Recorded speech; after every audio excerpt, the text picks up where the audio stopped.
இது என்ன article national எமர்ஜென்சிக்கு? ஸோ இதோட சேர்த்து மற்ற ஆர்டிக்கலையும் ஞாபகம் வச்சுக்கோங்க. இன்னொரு என்ன ஆர்டிக்கல் படித்தோம்? ஸோ 353யும் 354ம் இதோட ரிலேட் பண்ணது தான். ஸோ நான் சொல்கிறேன் அது என்னென்னு. அந்த எஃபெக்ட் படித்தோம்ல, மாநில அரசுக்கும் மத்திய அரசுக்கும் என்ன எஃபெக்ட் நடக்குதுன்னு. எல்லா பவரும் யாருக்கு போகும்? அதுதான் 353. 354 வந்து டைரக்ஷன் கொடுக்குறது. 358 59 உங்களுக்கு தெரியும். இது 356 அப்புறம் 55 365 சும்மா ஞாபகம் வச்சுக்கோங்க. ஆனால் இதில் வராது. அது 360. இது கிரவுண்ட்ஸ் என்ன கிரவுண்ட்ஸ் போடலாம்? என்னென்ன காரணத்தினால தேசிய நெருக்கடி நேஷனல் எமர்ஜென்சி போடலாம்? போர், உள்நாட்டு ஆயுதம் ஏந்திய கலவரம், இன்னொன்று வெளிநாட்டு ஆக்கிரமிப்பு. ப்ளஸ் அது தெரிஞ்சிச்சுன்னா கூட போடலாம். இது என்ன ரீசன்னா 355யும் அப்புறம் நோ கிளியர் மெஜாரிட்டி ஹங் அசம்பிளி.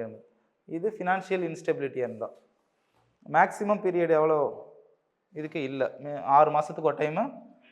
இதை மாதிரி இதுக்கு மேக்ஸிமம், இதுக்கு ஃபினான்ஷியல் எமர்ஜென்சி கான்செப்டாக புரிஞ்சுக்கோங்க. ஃபினான்ஷியல் எமர்ஜென்சிக்கு இருக்கா மேக்ஸிமம்? அது ரிவேல அப்ரூவல் வந்து எத்தனை மாதத்துக்குள்ளே பண்ணணும்?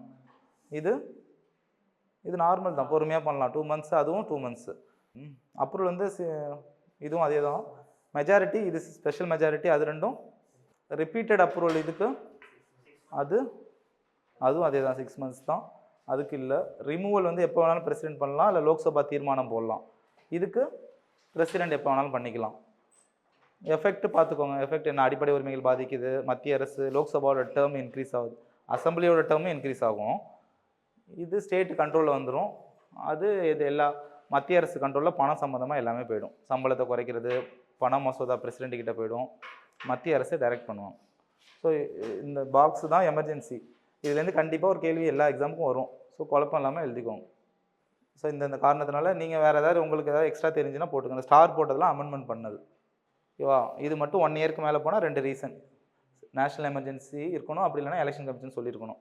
ஸோ மற்றது எதுவுமே இல்லை, மற்றதெல்லாம் ஈஸி தான். ஸோ அதுதான் 352 வந்து யார் அறிவிக்கிறது, 353 வந்து என்ன விளைவு வரும், 354 வந்து நேஷனல் எமர்ஜென்சி அப்போது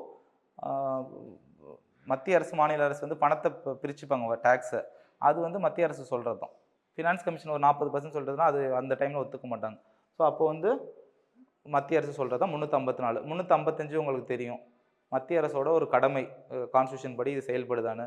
அப்புறம் 356 தெரியும். 357 வந்து சட்ட அதிகாரம், 58 59 ஃபண்டமெண்டல் ரைட்ஸ். ஸோ 357 சட்ட அதிகாரம் என்ன அர்த்தம்னா, குடியரசுத் தலைவர் ஆட்சி வரும்போது எல்லா சட்டமும் யாருக்கு போயிடும்? பார்லிமெண்ட்டுக்கு போயிடும். அதுதான் 357. ஸோ இந்த 10 ஆர்டிக்கல் அவ்வளோதான்.